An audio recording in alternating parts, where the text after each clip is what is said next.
Lokayukta report ಬಂದಿದೆ, CM clean chit ಆಗಿದೆ. ಆದರೆ ಬಿಜೆಪಿ ಜೊತೆಗೆ ಎಲ್ಲರೂ ಕೂಡ ಹೇಳ್ತಾ ಇರುವಂಥದ್ದು ವಿಪಕ್ಷಗಳು ಇದು ಸರ್ಕಾರದ ಪ್ರೇರಿತ ರಿಪೋರ್ಟ್ ಅಂತ. ಈ BJP ಅವ್ರಿಗೆ JDS ಅವ್ರಿಗೆ ಮಾನ ಮರ್ಯಾದೆ ಇದೆಯನ್ರಿ. ನಾನು ಆವತ್ತೇ ಹೇಳಿದ್ದೆ, ಚಾಮುಂಡೇಶ್ವರಿ ಬಂದು ಪ್ರಮಾಣ ಮಾಡಿರಿ ಅಂತ ಹೇಳಿ ನಿಮ್ಮ MLA ಯಾರೋ ಶ್ರೀವತ್ಸ ಅವ್ರು ಯಾರೋ ಇನ್ನೊಬ್ಬರು MLC ಅವ್ರಿಗೆಲ್ಲ ಹೇಳಿದ್ದೆ. ನಾವೇನಾದರೂ ತಪ್ಪು ಮಾಡಿದರೆ ನಾನು ಬಂದು ಚಾಮುಂಡೇಶ್ವರಿ ಹತ್ರ ಪ್ರಮಾಣ ಮಾಡ್ತೀನಿ, ಅಲ್ಲಿ ಬಂದು ನೀವು ಮಾಡಿ ಅಂತ. ಯಾರಿಗೂ ಬರಲಿಕ್ಕೆ ಯೋಗ್ಯತೆ ಇಲ್ಲ.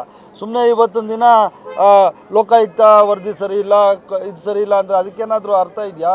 ಮತ್ತು ಇನ್ಯಾರು ಕೊಡೋಣ ಹಂಗಾದ್ರೆ? ನಮ್ಮ ರಾಜ್ಯದಲ್ಲಿ ಅತ್ಯಂತ ಬಲಶಾಲಿಯಾಗಿರೋದು ಈ ಹಿಂದಿನ ಅನೇಕ ಮುಖ್ಯಮಂತ್ರಿಗಳನ್ನು ಮಂತ್ರಿಗಳನ್ನು ತಪ್ಪು ಮಾಡಿದಾಗ ಜೈಲಿಗಟ್ಟು ಅಂತ ಕೆಲಸ ಮಾಡಿರೋದು ಲೋಕಾಯುಕ್ತ ಕೊಟ್ಟಿರುವಂತಹ ರಿಪೋರ್ಟ್ಗೂ ನಮ್ಗೆ ಸಂಬಂಧ ಇಲ್ಲ, ನಮಗೆ ಅದಕ್ಕೆ ಸಂಬಂಧನೇ ಇಲ್ಲ. ಅವರು ಯಾವುದೇ ಪೂರ್ವಾಗ್ರಹ ಪೀಡಿತರಾಗಿ ಯಾವುದು ಕೆಲಸ ಮಾಡಲಿಲ್ಲ. ಅವರು ಏನು ಆ್ಯಕ್ಚುಯಲ್ಸ್ ಏನಿದೆ ಅದ್ರ ಬಗ್ಗೆ ಇನ್ವೆಸ್ಟಿಗೇಷನ್ ಮಾಡಿದ್ದಾರೆ, ಯಾವುದು ತಪ್ಕೊಂಡು ಬಂದಿಲ್ಲ, ಅದಕ್ಕೆ ರಿಪೋರ್ಟ್ ಹಾಕಿದ್ದಾರೆ. ಇನ್ಯಾವ್ದು ಹಂಗಾದ್ರೆ ಕಂಪ್ಲೇಂಟ್ ಮಾಡಿಬಿಟ್ಟಿದ್ದು ಅದು ಕರೆಕ್ಟ್ ಇತ್ತಾ? BJP ಅವರು ಮತ್ತು ಬೇರೆ ಪಕ್ಷದವ್ರು ಹೇಳ್ತಾರೆ ಅಂತೇಳಿ ಇನ್ವೆಸ್ಟಿಗೇಷನ್ ಮಾಡೋಕ್ಕಾಗಲ್ಲ.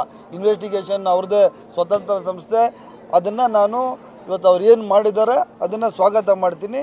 ಎಲ್ಲ ನ್ಯಾಯ ನೀತಿ ಏನಿದೆ ಈ ರಾಜ್ಯದ ನಮ್ಮ ಸಂವಿಧಾನ ಏನಿದೆ, ಸಂವಿಧಾನದ ಪ್ರಕಾರ ನ್ಯಾಯ ಸಿಗ್ತದೆ.